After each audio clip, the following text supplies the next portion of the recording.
Hello, traders, and welcome to tradingwithbill.com. I'm Bill. We're in Thailand. Overcast skies today, but looks like we can see a little bit of sun.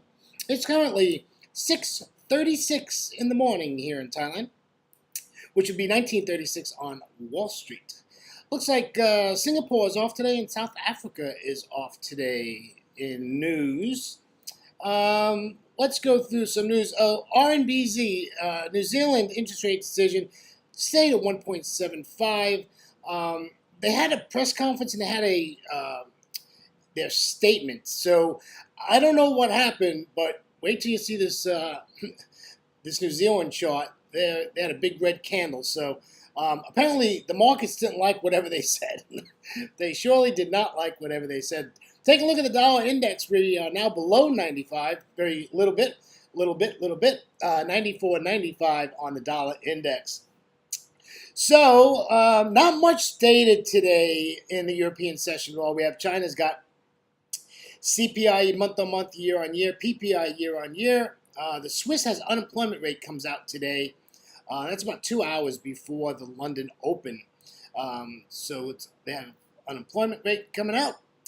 And China's got new loans. The CAD's got housing starts today. We have core PPI out of the States, PPI month-on-month for July. And let's see. That's really about it, folks. NICE GDP estimate. I have no idea what that is, but there's no forecast, so it's not going to affect us at all out of the pound today. So that's what's going on. Let's take a look at what happened yesterday in the U.S. session.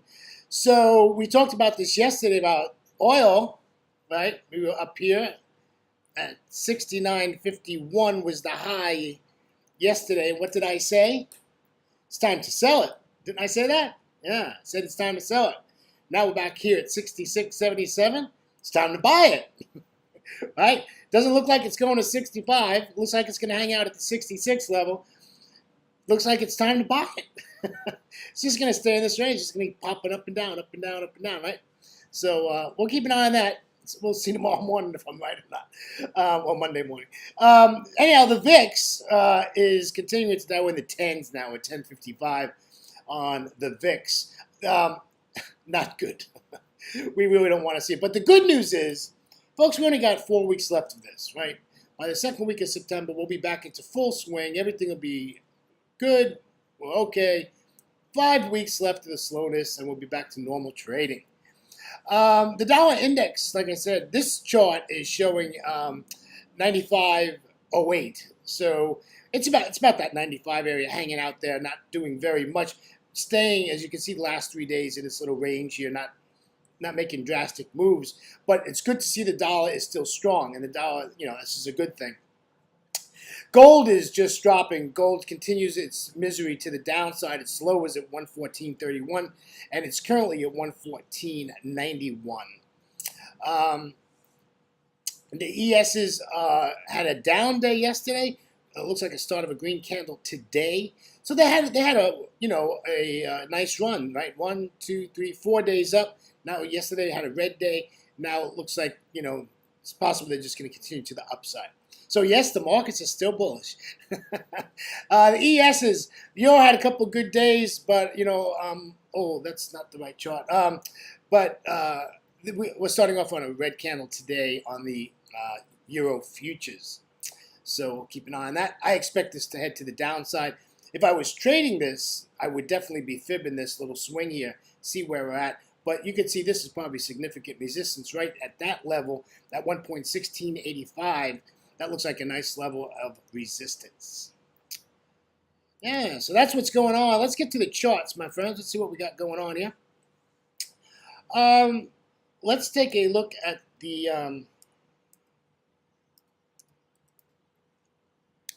let's take a look at New Zealand dollar.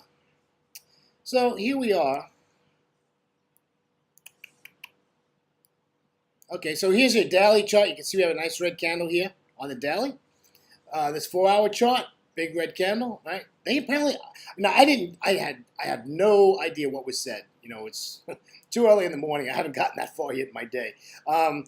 Here's the big red candle on a 1-hour chart, just hammering it to the downside.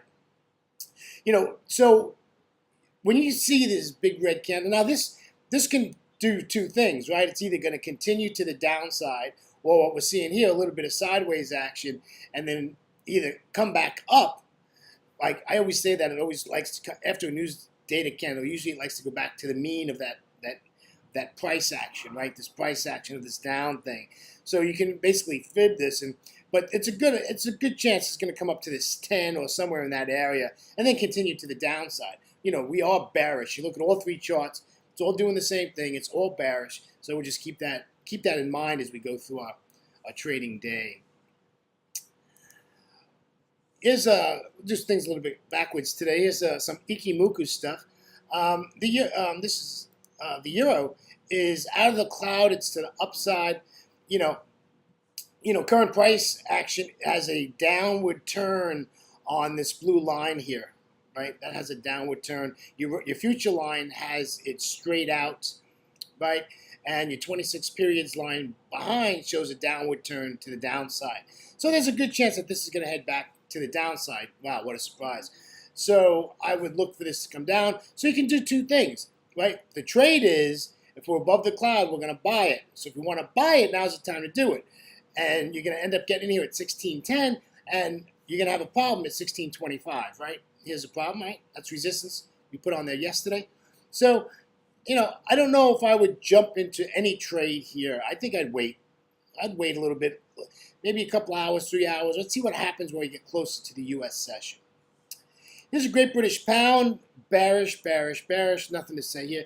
Not a lot of price action over the last 24 hours. It's a 30-minute chart, right? U.S. yesterday, everything just sold off. This thing just crunched it to the downside yesterday.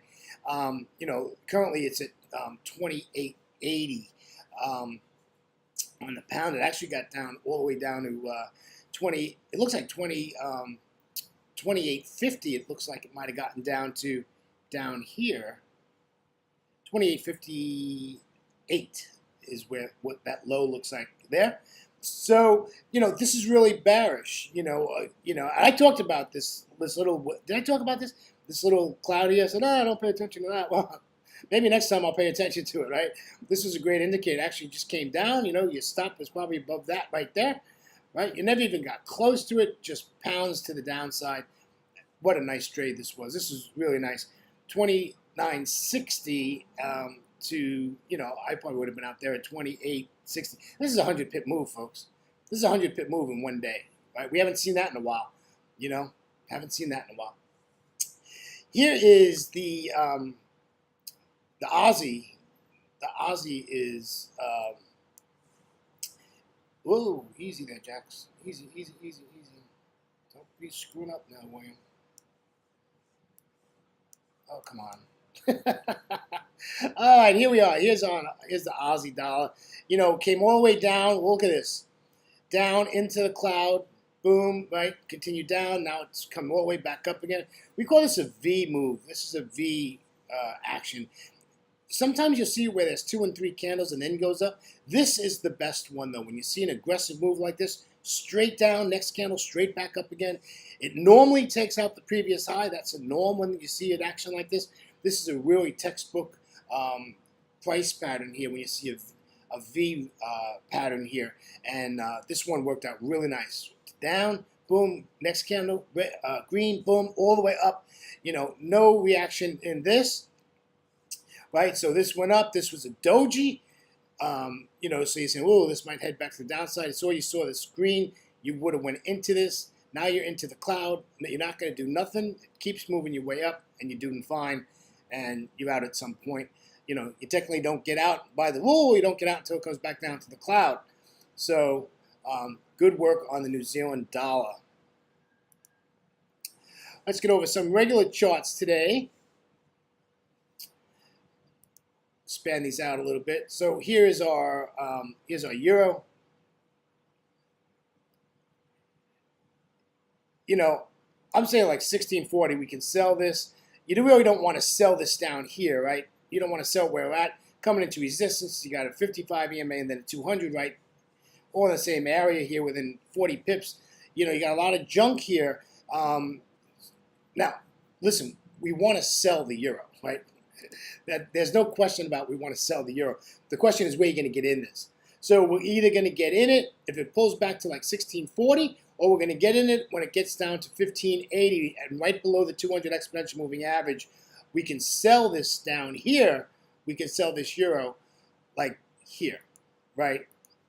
Once it gets below, closes below the 200, we can sell it. Where's your stop going to go? Right above the 200. You know, look left of the chart, see if you have a candle that you can work with. If not, just, 15 pips, right? Because if it closes above the 200 again, you're out of the trade, right? We're not going to wait for it to get all the way up here. And no, we're not going to do that.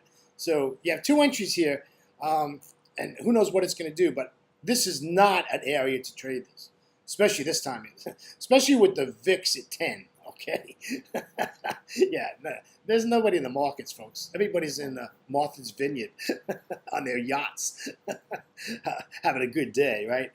So yeah, we don't want to touch that. All right, we talked about the pound a lot. Here's this on the New Zealand.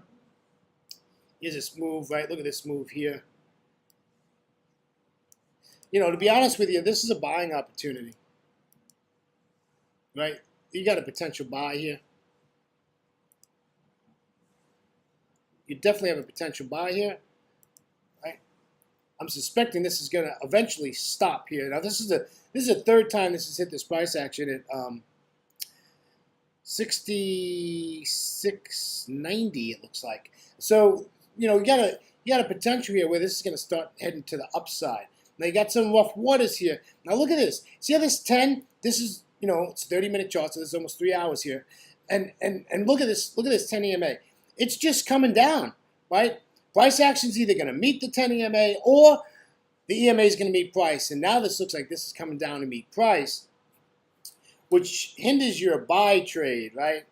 You don't want to, or you have to wait for that 10 EMA to get underneath price, and then you can take it to the upside. So you got some decisions to make. Whatever you do, just make sure you got some tight stops, right? Look at this. It just continues to just tank to the downside.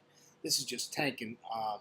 This Kiwi, I thought it would have came back up, but the markets apparently surely did not like what was ever said in their press conference and their statement. I'll have to maybe check that out later. Did you get that, by the way? Maybe. Yeah, that's it. Yeah. This poor pound is just taking a beating also, right? Look at this. Just continues, right? Boom, L. This is like my friend Chris says, L for lower here. Here you go, right? Boom, L. So you're going to just continue the downside. The 10 EMAs on top of the price. Do you want to buy this here? No, I don't want to buy into the 55 exponential moving average. So if I do want to buy, I'm going to wait for it to close above the 55, and I would buy it up to the 200, which is okay. But I sure don't want to buy it here. Now, would I buy it down here, right? 28.50? I'm in. Okay, yeah, I'm in for that. Yeah, maybe the 10 EMA gets on the price, gives me a little help. Sure.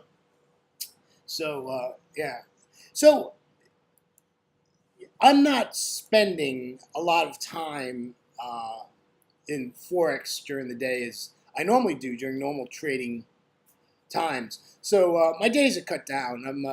I'm actually venturing out. I saw a friend yesterday. I haven't seen in over. That's about a year, and had a great afternoon. I wasn't at the charts all day. I was in for New York only for about 45 minutes, and that was it. I was finished. I was done. That ended my day yesterday. So I did very little yesterday in Forex. I did peek at the U.S. session, and like I said, it was a peak. I don't even think I was in 45 minutes. I couldn't keep my eyes open. Traders, thank you so much for being with me this week. It's a pleasure. Thank you for your support and your kind comments. And we'll see you on Monday. As you know, I do not do a video on a Friday, as I have another obligation. Traders, always remember to trade smart, not hard. What's the most important thing about Forex? Capital preservation. You want to trade for tomorrow. All right, traders, have a great weekend. Enjoy your break. Have a great day, and have some fun. See you now. Bye-bye.